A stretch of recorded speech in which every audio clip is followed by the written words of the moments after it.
Hello, baby dragons! How are you? Naka-experience ba ka mo nga ginadiscriminate ka mo kay damo-damo sang punggod ng inyong nga itsura? Well, don't get hurt. Dawat-dawat kay kung amo ginang kamatuuran, di ba? Amo na, wala kita sing choice.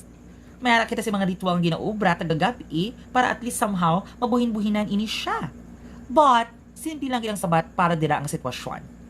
Ang ihambal mo lang, at least, di ba, kaysa naman, ang tsura mo daw punggod. Kaya kung umanang sitwasyon, maubos na naging mga rejuvenating sets sa kalibutan, hindi mo pa na masolve kay budlay ina kumpunihon. Chos lang. Ang tamang sabat nila baby dragon, simple lang. Pamate, pagawa dire. Pabayi ina siya. Kung pilaman ang iyong mga pimples sa itsura, mo man kabeses nga maging pasinsahon ikaw sa mga tao nga discriminate ang iyong mga itsura.